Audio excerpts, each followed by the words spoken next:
Having just emerged from his amazing philosophical discussions with the bottle salesman, Igor decided he would talk to some of the nearby militiamen on duty, who Igor noticed formed the majority of the people in the city so far. And Igor tried making some complaints about the gate guard to them. Rumors. The gatekeeper is a book scutter. Wow, really? Oh my, so terrible. I'll announce this to our superiors at once. Why, I can already see him thrown to the streets and no pay. Yep. Great, now I have to leave. They fell on deaf ears, understandably. On the gatekeeper, it starts more from people. That guy? Oh yes, he's one bad apple. Ruins the reputation of the militia. That's why I always say, when I'm gone, the citizens will be left only with pricks like this. You know the guy at the gates extorts money from people, right? Oh no, I'll gladly report that to our inner investigations office. If the information turns out to be correct, I'll fire him ASAP. You have my word as an officer. Fuck the people in this town! Sighing with yet more frustration, and resigned to the fact that he had now sacrificed 500 of his hard-earned rubles, Igor continued, exploring the outskirts of the city. A plump, fair-headed woman in her 40s scrutinizes you for a long while before finally greeting you with a friendly smile. Plump. I wonder how hard that is in the apocalypse. She looks a lot more normal than I'd generally expect. Hello, I can see by your face you're dying to chat. So do I. Ever since my dear hubby got this nervous tick, he's no good company. Keeps shouting out utter nonsense. Oh, would you look at me? I'm already unburdening my soul. We should have introduced ourselves first. Good idea. I'll ask you a couple of questions, okay? No problem. Who are you? What's your name? What do you do? And what do you have? My name is Greta. My father gave it to me. He's a Slovak. My mum is from Siberia. But this isn't exciting. As to what I do, nothing interesting. Mostly bustle between the home and the market. That's my itinerary. I see. How do you earn a living? I provide everything necessary for my husband to earn money for the two of us. See, never underestimate the role of a housewife. Even the best of men will work to a third of his potential if he doesn't get a shoulder to cry on and a bowl of hot soup at home. I see. Guess it's true. What could you recommend to visit the city? Oh, there's so much interest in here that it's hard to single something out. Lotteries, gambling houses, shops, taverns. We even have a real power plant. The air buzzes around it. Also, there's a young man involved in the bottle business not far from here. I haven't met him. Sounds cool. I'll see as much as I can. What rumours have you heard? There's a girl passing through the city. She carried a backpack of wooden hands and legs. My husband asked what she needed this cargo for, and she replied, "What if I have my hand chopped off in a fight? This way I can easily attach a wooden one and continue fighting." I wanted to tell her it wasn't exactly working like that, but, well, what's the point of arguing? God help her. Huh. This girl sounds really smart. Well, bye. Yes, that's what I do. I'm in the middle of a life and death situation, but I'm going to quickly strap this onto my bleeding stump so that I can then continue fighting. The bookstore. So, oops. So is that a bookstore, I guess?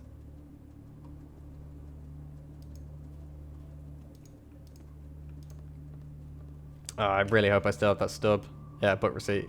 One copy of Lord of the Rings, please. The hunchman over the counter is old. He's very old. Unbelievably so. Looks like he might be 100 years old. His eyes, however, are still very much full of life. Hoi vey, a good customer is my greatest joy. Are you here to marvel at my books, my dear friend, or would you just like to chat a bit? Old man Abraham will be happy either way. Hasn't showed me his name. Barter. Ooh. Oh, so kill. These are all crafting things and that, right? Avant-garde almanac. They're really expensive though. Good lord. Wonder whether any would be useful. I guess all, but still. What a coincidence. I also like to talk. The old man lights up with a wide smile, slaps his hips. Oh, you've come to just the right place, my friend. Tell me what you want to know, and I will try to satisfy your curiosity to the best of my ability. When one's life is as long as mine, one inevitably hears many stories about everything. Tell me about yourself. Oh, evil tongues had many names to me back in the day, but my mamel gave me the name Abraham. I'm the owner of this bookstore for a long time now. Since pre-war times. There aren't any bombs powerful enough to make me leave this place, because if I ever decide to leave it, I'll have to carry all the books myself. But think of my back, it's already bent to the sickle. So what can I call you, my future loyal customer? Avram. Huh. My name is Ivan Shaking Friendly Stanislavski. Jerry Kraut, the worst master from East Germany. Oh my god. I'm gonna go with Ivan Shaking Frenzy Stanislav. For a moment, the old man Abraham's cunning look becomes honest and friendly. What an interesting name you have, Ivan Shaking Frenzy Stanislav. It's of Hebrew origins, did you know that? What? It's no laughing matter. All the languages of this world started with the children of our man Adam. Ask anyone you want, it's the truth. What's it you do? Sell books and magazines, friend. Just look at how many I have lying around here. Old ones, relatively new ones as well. And here I have... The old man waves his hand in the general direction of the sturdiest shelf in the shop. Samizdat, a treasury of the Soviet dissident movement. Shalamov... Oh god, there's far too many. Solzhenitsyn, Sorokin, and the late Trudov. Even my beloved Andrei Sinyavsky and Yuli Daniel. But these aren't for sale. It's great to be such an expert. How's life in the big city? How's the trade? City's alive, my dear man. Isn't it the most important thing? Ask anyone. They'll tell you that Krasnoznamoyny will still be here 100 years later. But my business. Young people now don't want to read anything. That's all I have to say. That's why I'm so pleased to see people like you coming here, my friend. Well, that's nice. May I ask anything else? Rumors, gossip, and tales? Recently, I've studied the ancient booklets on the history of the city and came across an amazing little tale. According to the tale, in the days of Count Roevsky, a powerful rabbi, Leopold, lived in the local lands. Once the Count's servants ordered him to make an automatic croupier for one of the gambling houses. Of course, our hero created a golem from unburnt clay, and in his mouth he put a piece of paper with the word play written on it, and thus, croupier was ready. Wait, what? And everything was fine until one day some pest added the word over to the instructions in his mouth. And from that day it became impossible to win a game against him. Neither cards nor dice. And he became a sharper rabbi Leopold to drown his creation in a local river. That's just sad, isn't it? Ah, good old golems. It reminds me of Discworld. The golem from what's it called? Go and post off. I was instructed to get a book from you. Here's a check. The old man scans the book receipt that the barman from Tradno gave you and leans under his wobbly desk. Comrade Tolkien, this fine young man is here to get you. The old man hands you the dusty book and the hardcover and its names. Lord of the Rings, One Piece. What? Lord of the Rings and the manga? Happy to be of service when it comes to entertainment and cultural growth of our society. Is it any good? The book, I mean. The old man squints and replies to you with a smirk on his face. Wonders of the World United started a plenary session. Started to argue, to jangle, to quarrel, to wrangle, but one smart Jewish boy just took a certain ring and off he was to a volcano. He and his friend threw the magic ring into the lava, and that was that. No more problems for the proletariat, for elven aristocracy, and even the ruling class of Vala. I'm on board with that. Oh yeah, I was reading about these being horrible translations, or something like that. I can't remember. Like the old Tolkien ones that were just really poorly translated or something in the Soviet days. Like the bartender will like it too. Let's talk about something else. Actually, I gotta go. Having noticed you're running towards the exit, the old man clearly starts panic. Don't be so quick to say shalom and leave, young man. A seasoned adventurer like yourself is a rare occurrence in my mother's shop. Please, maybe you could help us all fool with one particularly nasty business. Why the hell not? I'm all ears. You're a godsend. It's almost as if... I don't know what that is. Himself made you from heaven's manna. Listen. A new sect of utter Luddites have emerged in the north, and they call themselves the illiterate. Really? They only attack those who deliver my books to other booksellers. Oh, god damn it. According to their crazy fate, the literacy is to blame for the current state of the Fakatka world. They believe that there are no books, there will be no scientists, no educated people, no technologies that could cause a second nuclear holocaust. That's what they say. Even though I'm not ready to argue with them, I beg of you, help me stop them. I would have been able to forgive the anti-Semitism, but the enemies of the book shouldn't be allowed to misbehave. And the only thing you have to do is lure them out of their caves, to show them up in their habitat with a bunch of books. If there is a love for literature in your heart, take a bundle of books and head up north to bring justice to the enemies of the written word. I also hate books. Alright, I try to help you. Thank you, don't say anything else. This old man might start crying as a kinder. Here, take this as bait. The old man handed you a hefty bundle of books. It's almost a complete collection of works by Lenin, bound by a strong ribbon. He took the bundle and let out a whistle. Go walk around the northern lands with this. Sooner or later you're bound to encounter these wrongdoers. Alright, I'll be on my way. I'm probably going to get murdered by them. I shouldn't have accepted that straight away. That's only 1.6 kilograms. Oh, that's going to be in my inventory for a while. What about this guy here, working next to those dumpsters? Sturdy man in front of you plays adroitly with this impressive looking knife. He throws it in the air and catches it again, so quickly, deftly, effortlessly that many people would gladly pay just to have a look at it. As he notices you, he quickly hides the knife in the handmade leather sheet. Come closer, don't be afraid, I won't hurt you. He's got an apple and a sharpening stone, makes sense. Not afraid, can you answer a couple of... I've noticed you're handling this knife very skillfully actually, I want to ask that first. Man grins. This is old school. Before the war I studied medicine. This thing is heavier than a scalpel, true, but just as functional. You never know what surprises life has up its sleeve. Give me your tool. I'll try to repeat your tricks, mate. I'm not going to pass that. Hell yeah, you take the razor sharp knife and struggle to locate its gravity center, then try to throw it and catch it. But all you manage to is just scratch your hand and drop the weapon to the floor. Hey, this won't do, mate. I'm not saying everyone should be at the same level as me, but this won't even help you fight off a drunk tramp in a dark alley. Raise the knife. I'll teach you some tricks. Haha, pretty cool. You gain melee weapons experience. The man puts the knife in your hand and starts a lengthy demonstration which is far beyond the skills of handling melee weapons. Thank you, mate. Now you've taught me. Let's change the subject. Care to answer any more questions? What's your name? Here and in the north, people know me as Sense of the Mercenary. Why do they call me that, I don't know. It sounds a bit like my family name, and I can also sense enemies when they're miles away. It's like a sixth sense. I don't know which exactly gave birth to this name. Sensor, you say? Are you from around here? I walked by foot from Saratov region when clients became fewer. I wanted to look for interesting assignments here. I see. Another question? What do you do here? I entertain myself mostly. Drink beer, throw knives. Not that long ago I bet 50 rubles I'd knock out a cigar off a guy's teeth with my knife from 20 meters, and I did. Brave man, that one. Another question, yeah, I wouldn't risk that. It's not that there's good healthcare out here in the West. Get chest and rumors?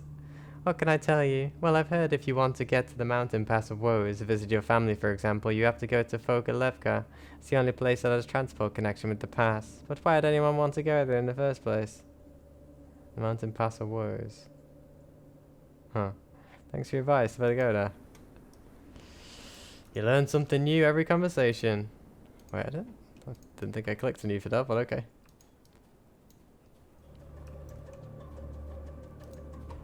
Who are you? Interesting looking guy. An unshaven, balding man with matted hair and a curious gaze looks at you for a while before extending his hand in greeting. But instead of a hello, you hear him cry out, Communism! Lenin! Perestroika! The man shuts his eyes. His cheeks go red out of embarrassment. He coughs a few times and continues. How can I help you, comrade? Oh, is that woman's husband? She's talking about him constantly having like a stammer and shouting things. What the hell was that outburst anyway? It seems like you noticed my nervous tics, comrade. Perestroika, Gulag, KGB. Some time ago I was harassed by a bunch of Leninists. They scared me so much, now every time I speak I uncontrollably yell out words and phrases connected to the Soviet Union. Proletariat, Lenin, Stalin. I don't want to do that right now with my current stuff. I could. And let me try and fix your braids. You take the man's pulse. And ask him to an activity you barely managed to complete and ask him out to show his tongue. Nothing seems wrong, and the man sees shrug his shoulders. I pity really. I don't even know what can help me. Communist Party and Lenin are twin brothers. Ugh. Who are the men that attacked you? Peace, Sputnik, expropriation, Lenin. See, the Chamber of Commerce once sent me over to have a chit-chat with some mutants. They all agreed to sell us a large portion of scrap metal. As we drove to their camp, we were harassed by crazy people. They started insulting us, screaming that we were about to negotiate with degenerates. They said we need to be shot as traitors to the human race and all, so on. But they screamed and threatened. They used many of those damn Sovietisms. Babushka, Kremlin. I'd lie if I told you it didn't affect me mentally. When they finally allowed us to go without killing us, I started screaming some of the words used uncontrollably. It feels like that ever since. Marxist doctrine! Huh, quite the mess. Care for a change of topic? Beer, vodka, balalaika. Oh, sorry, I didn't want to say that. Anyway, yes, ask me whatever you like. Could you answer some questions? After calmly answering your query, the man suddenly mounts his eyes and screams hysterically, Mao! Mao! Comrade Mao! North Korea! Oh god, this is a terrible, terrible version of Tourette's. Tell me about yourself. I am Gordy Mityev, a clerk at the Chamber of Commerce. Let's see. How's life in the city? Lenin! Vodka! Sorry about that outburst. Time in the city is great. I have a job, a roof over my head, and even a beloved wife who tolerates my terrible illness. Oh, lucky man. Another question? What about your job? Dry fish, vodka, the newspaper. Oh, sorry for yelling. I have a rather simple job. I hand copy documents that aren't important enough to the copy machine in the Chamber of Commerce. Things rather old, so we only use it if we really, really have to. Yeah, wow. I've worked in enough offices to know that copy machines, even modern ones, are absolute assholes. Never mind a 20-year-old horrible-looking beige monstrosity. It's gonna be like, nice job. I'll ask something else. You know any good rumors? People's Militia, Proletariat, Red Army. Ugh, sorry for that. I had an interesting story about an old castle in the mountains of Pass of Woes. To say a mighty mouse king, Squeaky the Third, Cat Heart, runs the place. Another miser is noble knights who wear stolen pieces of cloth as capes and use nails like rapiers. That reminds me of it's not the Burning Wheel, is it? Oh, I can't remember. No, Mouse Guard, that's it. On the other hand, it's widely known as the fact that the castle is actually run by outlaws, and the Mouse Kingdom story was invented by a drug-abusing opium dealer who's known as Stanskovich. Sounds weird. Maybe we change the subject. I should go. What an interesting guy. I should have probably learned some first aid before I tried doing that on him though, but I didn't know whether it'd expire.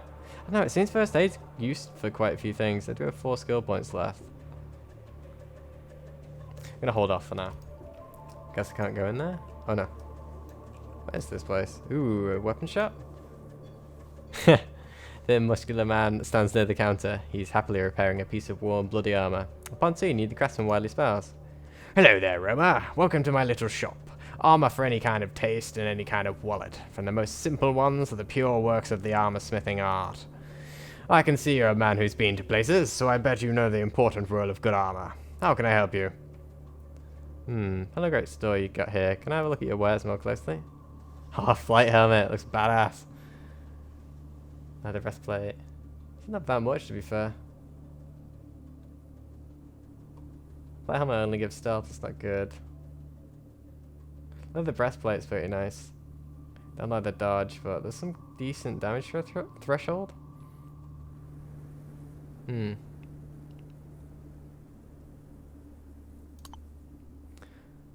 Hold on, I'll look at your stuff later. Can we talk?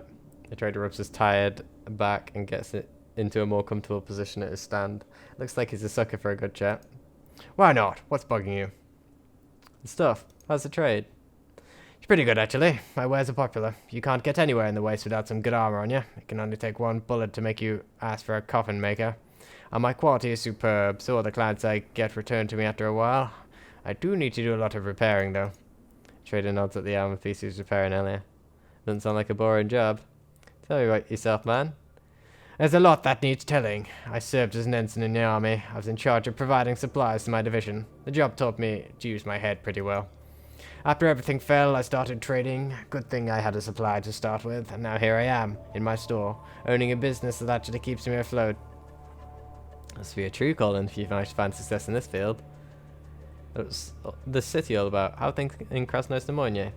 Trader scratches his nose thoughtfully. Well, it's like it always was. There's corruption, thievery, lies. The top dogs fight for power, the average Joe struggles to survive. The guards rob people blind with bribe money, the mushroom cult's up to shady schemes. Average life of an average large city. I see. That definitely sounds pretty average.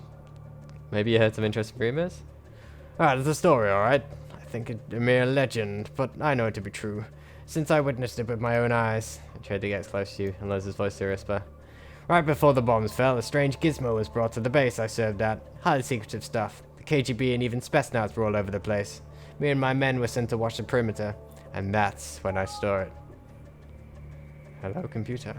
Well, what did you see? The trader moves even closer. One of the men they had with him wore a suit that looks somewhat like the one you get to put on for deep-sea diving. A lot of wires and pipes were connected to that thing. First, the guy in the suit just lifted his arms and legs on command. Later, he started jumping up to 3 meters high. Ooh, an exoskeleton. But that was only just the beginning. He later started breaking lead pipes in his hands as if they were matchsticks, and he crushed bricks in his hands like they were baked from cookie dough. I bet that wasn't even a limit to his abilities. But then there was this flash, and the suit caught fire. He extinguished the flame, loaded the thing into a lorry, and drove away. No one's seen this thing since. Huh, wouldn't it be awesome to get a suit like that? Minus the spontaneous combustion. Wonder whether it's more of those interesting items. I've already heard about, what was it, that very good gun from, I can't remember who it was. But yeah. I better go. Nothing can barter? Nope. What are you talking about? Discounts? My prices are pretty loyal as they are, and for wares like mine, they're more than fair. I'll get back to you. Bye. Ooh. That come useful. Can't see anyone in it, but I doubt I'll be able to take it. I already talked to you. Yep. To the clinic. Maybe I can get tested for that, whatever it's called, the bullshit syndrome. Standing for mortars, retorts, alembic cubes, and all sorts of gadgets is an old man with white hair wearing an old-fashioned pair of glasses. He sings some melody, you know, but out of tune, and checks the recipes written down on a folded sheet of yellow paper. When he senses you nearby, he lifts his head up and smiles. Ah, hello. How may I help? Are you in need of medicine? What does he have? Ooh, some good stuff. Is there anything I can sell to him? I think I already... Oh no. Oh, that's painkillers. I need those. I need them to live. He doesn't have any money on him? Some of these medicines are ridiculously expensive. Cure from withdrawal.